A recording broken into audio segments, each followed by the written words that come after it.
Spain में अब दोबारा कोरोना वायरस की लहर आ गई है। हुकूमत स्पेन ने इमरजेंसी नाफज कर दी है जो 5 अक्टूबर से लेकर 30 अप्रैल तक रहेगी। रात 10 बजे से लेकर सुबह 6 बजे तक तमाम बारें, रेस्टोरेंट, शॉप्स बंद रहेंगी और कोई आदमी बगैर जरूरत के बाहर नहीं निकलेगा। और दिन के वक्त भी एहतियात कीजिए। तमाम बहन भाइयों से गुजारिश है कि इस जानलेवा मर्ज से बचने के लिए ज्यादा से ज्यादा एहतियात करें, सैनिटाइजर का इस्तेमाल करें और जब दोबारा घर आए तो पानी से हाथ धोएं। अल्लाह पाक से दुआ है कि इस जानलेवा मर्ज से हमें जल्द अज जल्द निजात दे, आमीन।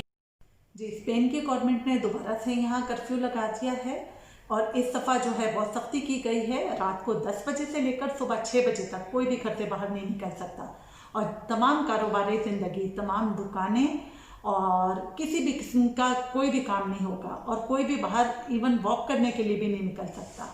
तो बिल्कुल घर पे रहना है क्योंकि जो कोरोना की दोबारा लहर आई है ये बहुत ही सख्त है, बहुत जानलेवा हो सकती है।